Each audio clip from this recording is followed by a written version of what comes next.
नमस्कार प्रिय छात्राओं। आज हम द्वितीय वर्ष के प्रथम प्रश्न पत्र में प्रश्नावली नामक प्रविधि के बारे में आपको जानकारी देंगे। आंकड़े संकलन में महत्वपूर्ण प्रविधियां हैं। प्रश्नावली हुई, अनुसूची है, साक्षात्कार है, अवलोकन है। इनमें से एक प्रविधि है प्रश्नावली।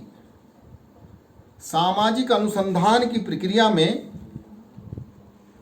अनुसंधानकर्ता आंकड़े एकत्रित करने के लिए जिन प्रविधियों का प्रयोग करता है उनमें से एक महत्वपूर्ण प्रविधि है प्रश्नावली। यानी प्रश्नावली एक महत्वपूर्ण प्रविधि है। प्रश्नावली में अनेक प्रश्नों से युक्त एक सूची होती है, एक प्रश्नों की सूची होती है, जिसमें अध्ययन विषय से संबंधित प्रश्नों के पक्षों के बारे में पहले से तैयार किए गए प्रश्नों का समावेश होता है। अनुसंधानकर्ता या शोधकर्ता इस सूची को डाक के द्वारा उत्तरदाताओं के पास भेजता है। उत्तरदाता स्वयं प्रश्नों को पढ़ता है और प्रश्न पढ़ने के पश्चात जो प्रश्नावली में प्रश्न पूछे गए हैं उन प्रश्नों को पढ़कर उनका उत्तर शोधकर्ता के पास प्रेषित करता है। अब हम चर्चा करते हैं कि प्रश्नावली का अर्थ क्या है, परिभाषाएं क्या हैं। अब अर्थ के बारे में जब चर्चा करते हैं, साधारण तौर पर किसी भी विषय से संबंधित व्यक्तियों से सूचना प्राप्त करने के लिए बनाए गए प्रश्नों से संबंधित सुव्यवस्थित सूची की प्रश्नावली की संज्ञा दी जाती है, जिसे डाक के द्वारा शोधकर्ता उत्तरदाता के पास भेजता है। किन किन विद्वानों ने, बहुत सारे विद्वानों ने प्रश्नावली को परिभाषित किया है। उसमें गुडेहट है, लुंडबर्ग है, गिन्सबर्ग है, बोगार्डस है, कलिंजर है, सिनपाओ यंग है। हम गुडेहट की ने जो कहा है उसके बारे में आपको बताना चाहेंगे। प्रश्नावली शब्द प्रश्नों के उत्तर प्राप्त करने की उस प्रणाली को कहते हैं जिसमें स्वयं उत्तरदाता द्वारा भरे जाने वाले प्रपत्र का प्रयोग किया जाता है। तो इस प्रकार हम देखते हैं कि मूलतः प्रश्नावली एक ऐसी अनुसूची होती है जिसे डाक द्वारा उत्तरदाताओं के पास भेजा जाता है। इसमें क्या होता है कि डाक के द्वारा उत्तरदाता के पास प्रश्नावली को भेजा जाता है। अब हमारे जहन में एक प्रश्न उठता है कि एक अच्छी प्रश्नावली किसे कहा जाए, या अच्छी प्रश्नावली किसे कहें और किस तरह की अच्छी प्रश्नावली होनी चाहिए। तो हम सबसे पहले जो भी प्रश्नावली है उसमें प्रश्नों की संख्या कम होनी चाहिए। पहला तो प्रश्न ऐसे होने चाहिए जिनका उत्तर हाँ या नहीं में लिखा जा सकता हो, यस और नो में उत्तर दिया जा सके। प्रश्नों की संरचना ऐसी होनी चाहिए कि व्यक्तिगत पक्षपात प्रवेश ही नहीं कर पाए, यानी कोई भी किसी प्रकार के व्यक्तिगत पक्षपात का कहीं किसी प्रकार का कोई समावेश नहीं होना चाहिए। प्रश्न स्पष्ट होने चाहिए, सरल होने चाहिए और एक अर्थक होने चाहिए। प्रश्न ऐसे हों, स्पष्ट हों, सरल हों और एक अर्थक हों, यानी कि एक ही प्रश्न के दोहरे अर्थ ना निकले, जिससे यदि दोहरे अर्थ निकलेंगे तो उत्तरदाता उसमें गुमराह हो जाता है और सही उत्तर नहीं दे पाता है। इसका हमें विशेष ध्यान रखना चाहिए। प्रश्न एक दूसरे को पुष्ट करने वाले होने चाहिए। प्रश्नों की प्रकृति भी ऐसी होनी चाहिए कि अभिष्ट सूचना को प्रत्यक्ष रूप से प्राप्त किया जा सके। प्रश्नों में अशिष्टता नहीं होनी चाहिए, यानी शिष्टता होनी चाहिए। अब प्रश्नावली की प्रकृति की हम जब चर्चा करते हैं तो सबसे पहले हम चर्चा करते हैं कि प्रश्नों का आकार। प्रश्नों का आकार बड़ा नहीं होना चाहिए। बड़ा यदि होगा तो उत्तरदाता बड़े आकार को देखते हुए उससे विचलित हो जाएंगे। इसलिए हमें छोटी प्रश्नावली कारगर सिद्ध होती है। भाषा की स्पष्टता। प्रश्नावली की भाषा इतनी सरल स्पष्ट होना चाहिए कि एक साधारण उत्तरदाता भी उसको समझ सके। भाषा को जटिल व मुहावरेदार नहीं बनाना चाहिए। जटिल नहीं होनी चाहिए कभी भी भाषा। मुहावरों का प्रयोग नहीं करना चाहिए। किसी भी प्रकार की पारिभाषिक शब्दावलियों, बहुअर्थक प्रश्नों को जहां तक संभव हो सके स्थान नहीं होना चाहिए।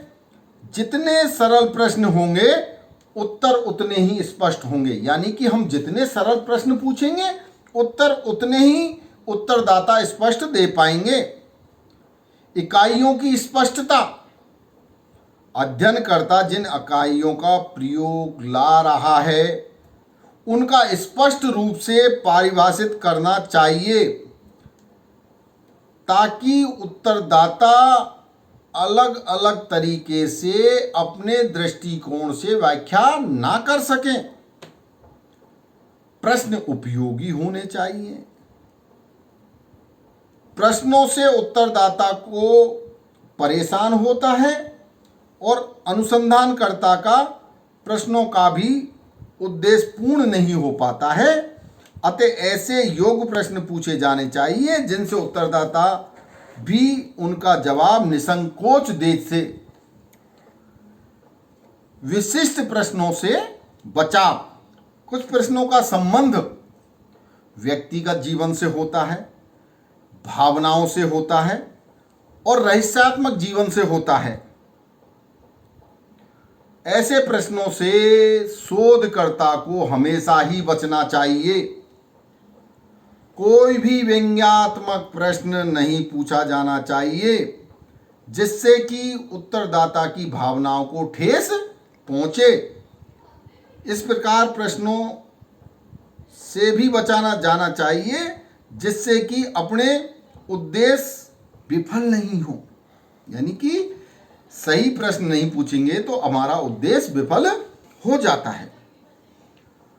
अब प्रश्नावली के क्या लाभ हैं, क्या गुण हैं, इसके बारे में भी हम आपको जानकारी प्रदान करते हैं। प्रश्नावली का लाभ की जब हम चर्चा करते हैं तो प्रश्नावली के अंतर्गत विशाल अध्ययन किया जा सकता है। इस पद्धति के अंतर्गत जनसंख्या का विशाल अध्ययन सफलतापूर्वक किया जा सकता है। अन्य प्रणालियों में किसी दूसरी प्रणाली में तथ्य संकलित करेंगे तो हमें धन अधिक चाहिएगा, समय अधिक चाहिएगा, परिश्रम अधिक खर्च करना पड़ेगा और साथ ही साथ सूचना दाताओं के पास हमें भटकना भी पड़ेगा। इन समस्त बुराइयों से इसके अंतर्गत बचा जा सकता है। कम व्यय। अब दूसरा ये है कि जब हम प्रश्नावली का प्रयोग करते हैं तो हमारा व्यय भी कम होगा। इसका जैसे इसमें क्षेत्रीय कार्यकर्ताओं की नियुक्ति की आवश्यकता नहीं होती, अतः इससे व्यय की बचत होती है। केवल डाक की छपाई और डाक खर्च ही होता है।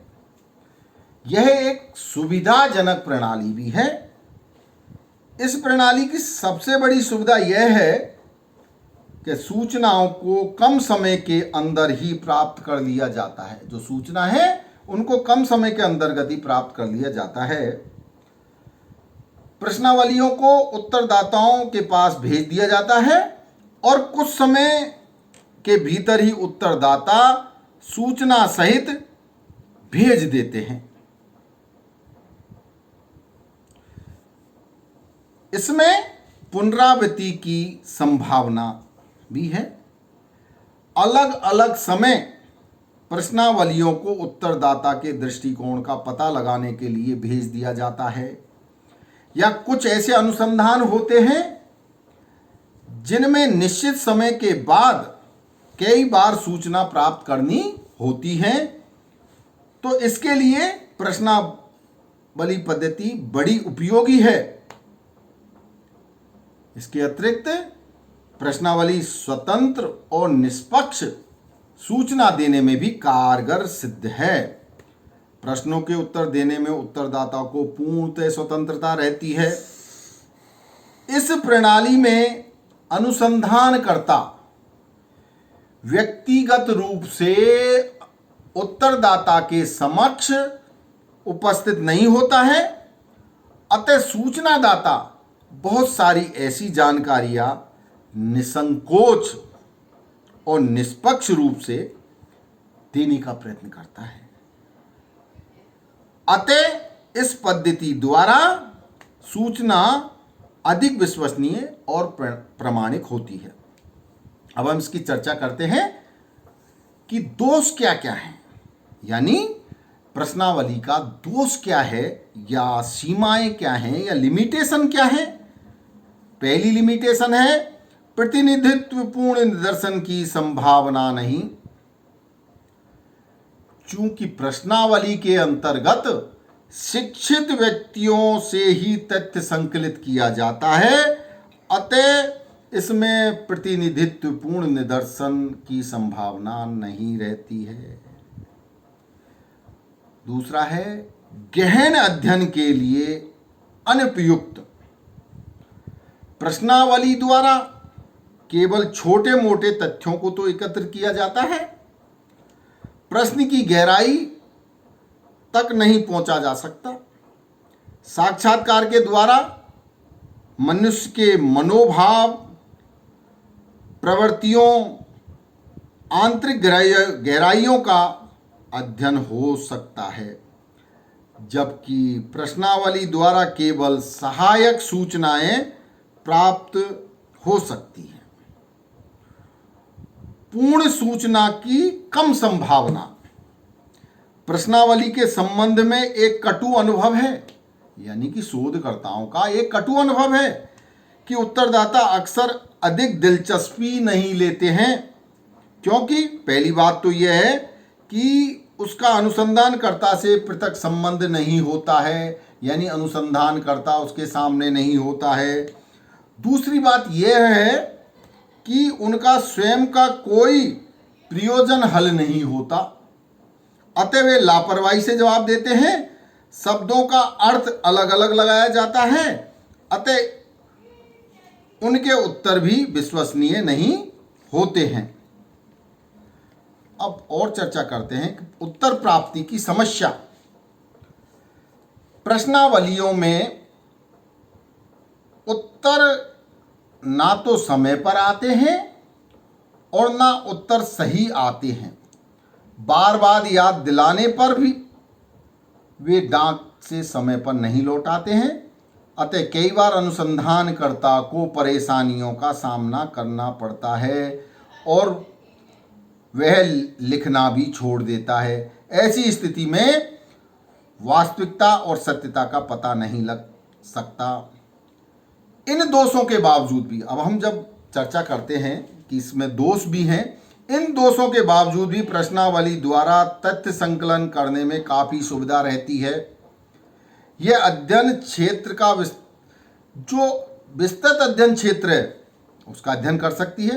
प्रश्नावली द्वारा तथ्यों को एकत्रित करने में और भी सुविधा रहती है। इस पद्धति द्वारा प्राप्त सूचना या सामग्री अनावश्यक प्रभावों से मुक्त होती है।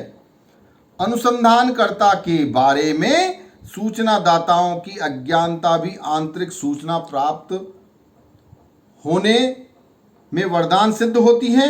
इन्हीं कारण तथ्यों को संकलन करने के लिए इसे अधिक अपनाया जा रहा है। धन्यवाद।